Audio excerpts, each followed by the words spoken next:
ఉన్నటువంటి పరిస్థితుల్లో గౌరవ ముఖ్యమంత్రి గారు నారా చంద్రబాబు నాయుడు గారు ముఖ్యమంత్రి అయిన తర్వాత బిందు సేద్యాన్ని డ్రిప్ ఇరిగేషన్ని ప్రవేశపెట్టడం జరిగింది. జగన్మోహన్ రెడ్డి అధికారంలోకి వచ్చిన తర్వాత ఈ వ్యవస్థని పూర్తిగా నిర్వీర్యం చేయడం జరిగింది. ఒక్క రైతుకు కూడా 1 ఎకరాకు డ్రిప్ ఇచ్చిన పరిస్థితి లేదు రాయలసీమలో.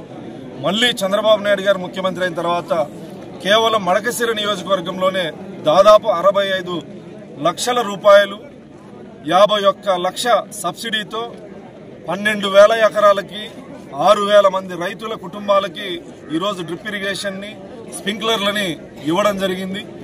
రైతు జనబాంధవుడు చంద్రబాబు నాయుడు గారు అనడానికి, రైతు పక్షపాతి చంద్రబాబు నాయుడు గారు అనడానికి ఇదొక నిదర్శనం. రైతు ద్రోహిగా జగన్మోహన్ రెడ్డి చరిత్రలో నిలబడిపోతారు.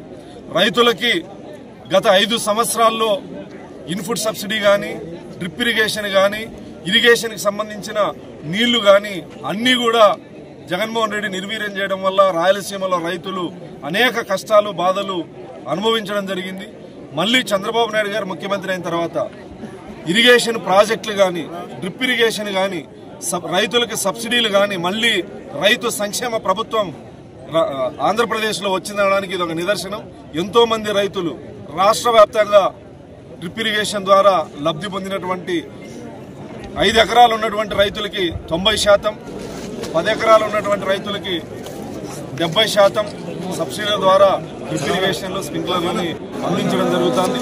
భవిష్యత్తులో ఈ నియోజకవర్గంలో ప్రతి ఎకరాకి డ్రిప్ ఇరిగేషన్ వచ్చే విధంగా కృషి చేస్తామని ఈ సందర్భంగా తెలియజేస్తాం.